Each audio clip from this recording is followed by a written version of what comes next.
আসসালামু আলাইকুম বন্ধুরা, ওয়েলকাম টু অ্যানিমে প্রিকিস। তো বন্ধুরা, আজকে আমি একটি নিউ অ্যানিমে এক্সপ্লেন করতে চলেছি, যেটার নাম হচ্ছে গাচে কোটা। এবং আমি শুনছি এটা নাকি জুজুৎসু কাইসেন এবং সোলো লেভেলিংকে টক্কর দিতে পারবে। সো লেটস সি এই অ্যানিমেটি আসলে কেমন। অ্যান্ড বাই দ্য ওয়ে, আজকে আমি এটাই এপিসোড 1 এক্সপ্লেন করব। হ্যাঁ, এপিসোড 2 চলে এসেছে। তবে এই ভিডিওতে আমি রেসপন্স দেখতে চাই যে আপনাদের এই অ্যানিমের প্রতি আগ্রহ কেমন। যদি এই ভিডিওতে ভিউজ ভালো আছে, তো আমি এটা নেক্সট এপিসোডও এক্সপ্লেন করে দিব, আই মিন রিক্যাপ করে দিব। এনিওয়ে, বাকি কথা পরে বলা হবে। আপাতত ভিডিও শুরু করা যাক।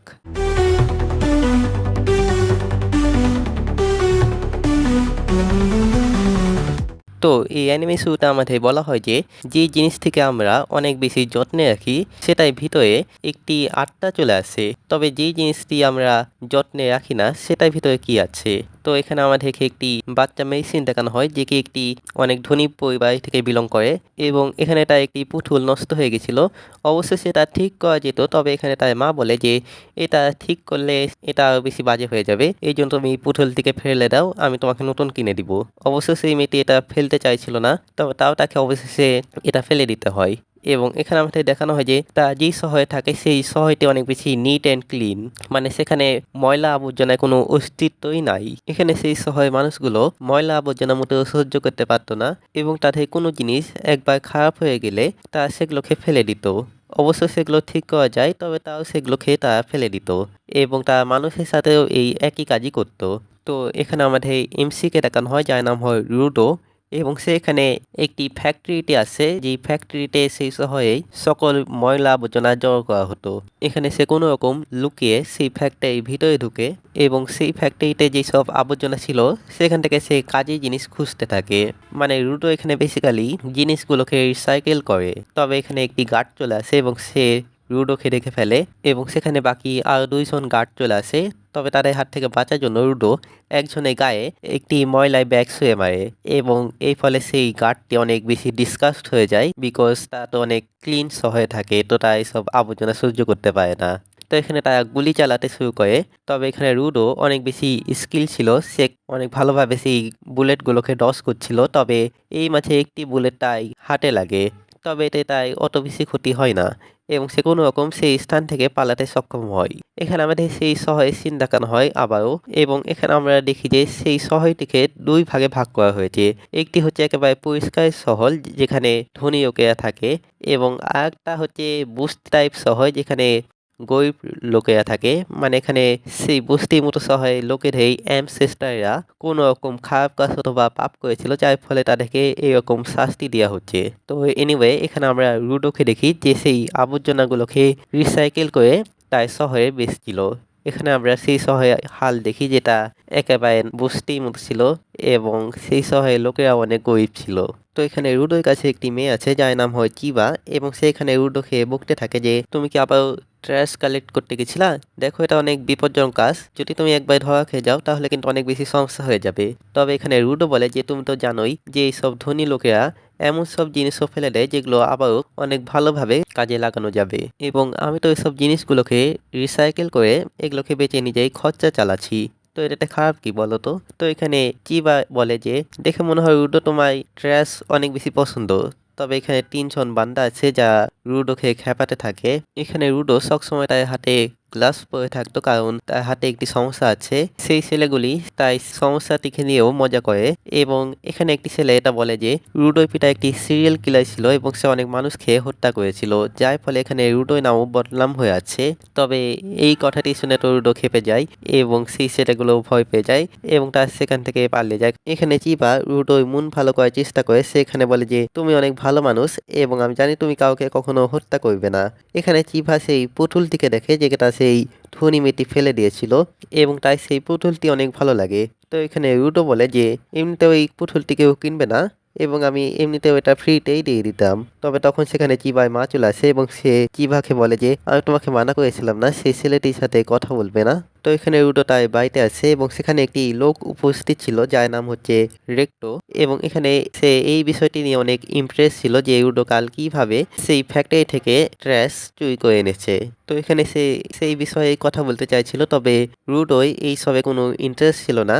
এখানে রেক্টো বলে যে হতে পারে আমরা ব্লাড রিলেটেড না, তবে আমার কিন্তু তোমার প্রতি কোনো ঋণও নেই। তো দেখো, তোমায় এত বেশি খাটনি করার দরকার নেই। এইসব কাজ এখন আমিও করতে পারবো। তুমি নিজের জীবনটিকে ভালোভাবে এনজয় কেন করছো না? তো এখানে রুটো বলে যে আমি শুধু আপনাকে রেসপেক্ট দেখাতে চাই। তো এখানে রেক্টো বলে ভালো হতো যদি তুমি চিপার সাথেও এত বেশি অনার্স হতা। তো এখানে সে দেখে যে রুটোই হাতে আঘাতের চিহ্ন আছে। তো অবভিয়াসলি সেই গার্ডগুলোর থেকে পালানোর সময় সেই ক্ষতটি পেয়েছে। তো এখানে একটু তাই সেই জায়গাতে পট্টি দিয়ে দেয় এবং এখানে আমরা তার হাত দেখি। এই পর্যায়ে সে তাই গ্লাভসটিকে খুলে রেখেছিল এবং এখানে তার হাত দুটি একেবারে ব্ল্যাক হয়েছিল। দেখে মনে হচ্ছিল যে সেই হাতগুলো আগুনে পুড়ে এরকম হয়ে গেছে। তবে এখানে রুডো বলে যেই ব্যথা আমার পিতা আমাকে দিয়েছে সেটার সামনে তো এটা কিছুই না। তো এখানে আমাদের বলা হয় যে যেই সব বড় ক্রাইমস হয় সেই ক্রিমিনাল থেকে সরাসরি পিটে ফেলে দেওয়া হয়। মানে পিট হচ্ছে একটি গভীর গর্ত যেখানে সকল ক্রিমিনালকে ফেলে দেওয়া হয় এবং রুডোর পিতাকেও সেখানেই ফেলা হয়েছিল। এখানে একটু রুডোকে সাবধানে থাকতে বলে, কারণ যদি কিছু ভুল হয় তাহলে একটুকেও সেই জায়গাতে ফেলে দেওয়া হবে, অর্থাৎ পিটে ফেলে দেওয়া হবে। এখানে আমাদের বলা হয় যে ছোটবেলা থেকেই রুডোর হাত এরকম ছিল এবং সেই বিষয়টি দিয়ে সবাই তাকে অনেক বুলি করত এবং এই ফলে তার হাতে কিন্তু অনেক ব্যথাও হতো। মানে তার হাত যে এরকম কালো ছিল, এই কালো হাতে তাই ব্যথাও করতো। তবে একদিন রেক্টো তার জীবনে আসলো এবং সেই তাকে এই গ্লাভস দুটি দিয়েছিল, যেটা পরে তাই অনেক বেশি ভালো লাগতো এবং তার হাতে আর ব্যথাও করতো না, যার ফলে রেক্টো রুডো সেই গ্লাভসগুলোকে অনেক যত্নে রেখেছিল। তো এখানে রেক্টো বলে দেখো, তোমার যত দ্রুত সম্ভব চিভাকে তোমার মনের কথা বলে দেওয়া উচিত। তুমি তাকে এই খেলনা দিয়ে দাও। দেখো, যদি তুমি তাকে তোমার মনের কথা না বলো তাহলে হয়তো অন্য কেউ তাকে নিয়ে যাবে। এখানে আমাদের দেখানো হয় যে রুডো বাড়ির সামনে একটি মিস্টিরিয়াস ফিগার দাঁড়িয়েছিল, যে এখানে একটি অদ্ভুত মাস্ক পরেছিল। তো এখানে আমাদের পরের দিনের সিন দেখানো হয় যেখানে একজন ব্যক্তিকে সাজা দেওয়া হচ্ছিল, মানে তাকে এখন পিটে ফেলে দেওয়া হবে। রুডো সেটা দূরে দাঁড়িয়ে থেকে দেখছিল এবং তখন সেখানে চিবাও চলে আসে। এখানে জেনে বুঝেই তাদের এই বাড়ি এই স্থানে বানানো হয়েছে যাতে করে তাদেরকে এই সব জিনিস সহ্য করতে হয়। তো এখানে চিবাও রুডোকে সাবধান করে যে যদি কোনো একটা মিস্টেক হয় তো রুডোকেও সেই পিটে ফেলে দেওয়া হবে এবং চিবা এটা মোটেও চায় না। তো এখানে রুডো বলে যে একটু কাল তাকে এটাই বলেছিল। তো এখানে চিবা বলে যে এই কারণ হচ্ছে একটু তোমাকে ভালোবাসে। তবে এই কথাটি শুনে রুডো বলে কি একটু ভালোবাসে মানে? তো এখানে চিবা একটু লজ্জায় পেয়ে যায় এবং এখানে রুডো লজ্জাতে পড়ে যায়। বাট এনিওয়ে ফাইনালি এখানে রুডো চিভাকে সেই পুতুলটি দিয়ে দেয় এবং সেখানে বলে আমার মনে হয়েছিল যে তোমার এটা অনেক ভালো লাগে, এই জন্য আমি এটা তোমার জন্য নিয়ে এসেছি। তো এখানে চিবা তাকে ধন্যবাদ বলে এবং সে এখানে বলে যে আমি এটা সবসময় যত্ন দিব এবং সেখান থেকে রুডো পালিয়ে আসে। তবে তার বাড়ির সামনে সে কিছু গার্ড থেকে দেখে এবং সেখানে ভাবে ইনভ্যাসিটার এখানে কি করছে। তবে যখন সে তার বাড়িতে আসে তখন সে এখানে ভাবে যে এখন একটু নিশ্চয়ই তাকে জিজ্ঞাসা করবে যে কি ব্যাপার, তুমি কি তাকে প্রপোজ করলা, কি হলো, তোমাদের মুখে কি চুম্বা চাটি হলো। বাট যখন সে ঘরে ঢুকে তখন সে দেখে যে সেই মাস্ক ফিগারটি রিক্টোকে মেরে ফেলেছে এবং ভাই এই জিনিসটি দেখে তো রুডো শকটি হয়ে যায়। তবে এখানে সেই মার্কসম্যানটি সেখান থেকে পালিয়ে যায়। এখানে রুডো তাই পিছু করতে চায়, তবে রিক্টো তাকে ডাক দেয় এবং সে তাকে সেখান থেকে পালিয়ে যেতে বলে। তবে এখানে রুডো শেষ মুহূর্তে তার সাথে থাকতে চায়। তবে এখানে রিক্টো বলে যে তাকে যত দ্রুত সম্ভব এই জায়গা থেকে পালিয়ে যেতে হবে, এই জঘন্য শহর থেকে। তবে তখন সেই মুহূর্তেই গার্ডরা সেখানে চলে আসে এবং তারা তো অবভিয়াসলি এটাই মনে করে যে রুডোই রিক্টোকে মেরে ফেলেছে। তো এখন মার্ডার করার অপরাধে রুডোকেও পিটে ফেলে দেওয়া হচ্ছিল। সেখানে উপস্থিত সকল মানুষ তাকে খুনি হিসাবে দেখছিল এবং এখানে চিবাও উপস্থিত ছিল। এখানে রুডো বলে প্লিজ তোমাকে একটুই খুনিকে খুঁজতে হবে। তবে এখানে চিবা বলে আমি ভেবেছিলাম আমি তোমার উপরে হয়তো ভরসা করতে পারবো, তবে না, তুমিও তোমার পিতার মতনই বের হলা। এই বলে সে ওই পুতুলটিকে ফেলে দেয় যেটা রুডো তাকে দিয়েছিল এবং যখন রুডোকে পিঠে ফেলে দেওয়া হচ্ছিল তখন সে সেখানে ওই মার্কস ফিগারটিকে দেখে, মানে মার্কসম্যানটিকে যে সেখানে দাঁড়িয়েছিল।